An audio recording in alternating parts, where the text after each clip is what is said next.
YouTube, Mrwhosetheboss here, and this is my full review of the Neon N2Q smartphone. So this comes in at around just under $120, so it's in this strictly budget price point, and from the looks at least, it looks really decent. I mean, the thing is built literally like any other high-end smartphone. It has a matte plastic back, a fairly thin body, and a good screen to bezel ratio. So the overall feel is a little bit fingerprint-tastic, I have to say. I mean, it does attract more than I would like, but nonetheless it's got a metal rim running around the edge and it feels fairly premium. This isn't quite the Galaxy Alpha, but it probably feels a bit better than the Galaxy S5 or those sort of plasticky sort of high-end smartphones. So as you can see on the back, we have an 8 megapixel camera, and we also have a 5 megapixel front camera, which is pretty nice. So the back cover is removable, and you can actually place 2 different SIM cards in this at the same time, as well as an SD card up to 32 gigabytes. On the other hand, the packaging on this was absolutely outstanding. I mean, the number of accessories included was just beyond anything I've ever seen before, I think, on a phone, and yeah, I mean, it was presented in a seriously nice manner, so for that, I was very impressed. So moving on to the actual sort of features of the phone, it is running Android 4.4.2, so this is not going to be getting an upgrade to Lollipop. However, Android KitKat is still doing literally everything we want it to. So taking a look at some of the pictures I've taken with this phone, you can actually see that the camera is not half bad. Now this is clearly not as good as phones like the Vivo X Shot or any other flagship $600 devices, but this is actually a respectable camera that holds its own.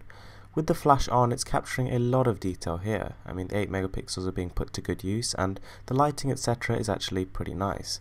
The shots are not being overexposed, and they have a decent amount of contrast, so yeah, they're looking pretty nice. However, with flash, things start to sort of fade a little bit.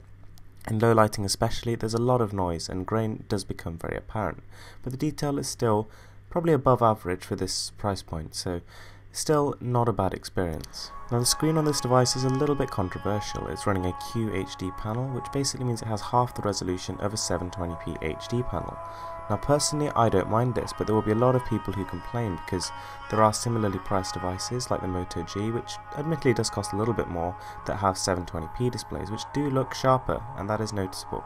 However, this does mean that this phone does perform faster and it drains less battery because of the screen. So it's a trade-off that, in my opinion, just about works, but in other people's opinion, may not. The screen is still very bright, very colourful, and the speakers work nicely. Right, now to take a look at the actual internet browsing on this device, and it's pretty fast. I mean, this is probably about 70 to 80% as fast as the flagship devices, so again, it's competing pretty well, and I think this trade-off is becoming more and more apparent in Android today, as in the actual difference between the low-end smartphones and the high-end smartphones is really narrowing, so this is a very good example of that.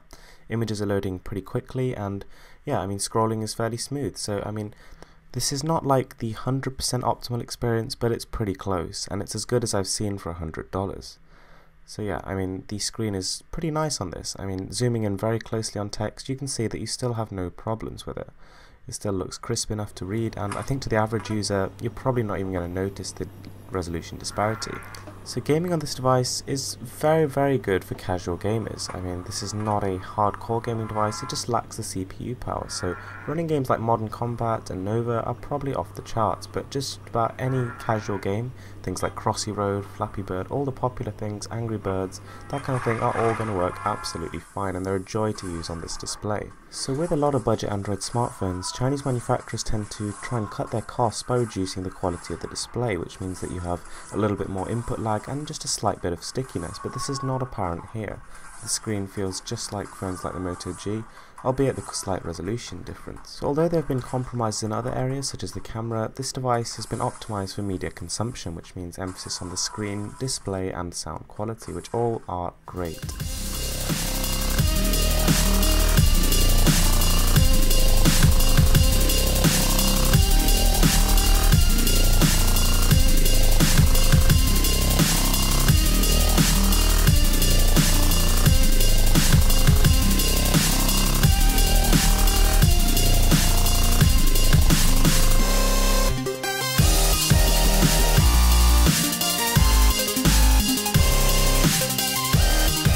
The device is scoring just under 30,000 on the N2Q benchmark, just below the LG G3, which is seriously cool. I mean, the LG G3 was actually the phone I was using for about the last 6 months, so considering that, this has done a mighty fine job.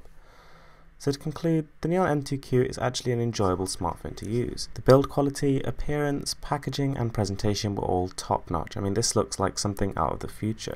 The phone offers all the features of Android 4.4, however, the actual unique software interface they put on top doesn't really add anything to the device, and to be honest, pure stock Android would have been a bit better. The speakers are actually nice, although being mono, and the screen actually, although being a low resolution, does reproduce some nice colours. The camera though could definitely do with some improvement. In terms of the performance of this device, it is punching way above its weight in terms of price. So it has enough power to actually smoothly run the operating system, games, web browsing and all sorts of applications. So in that sense, I'm very impressed. Thanks for watching guys.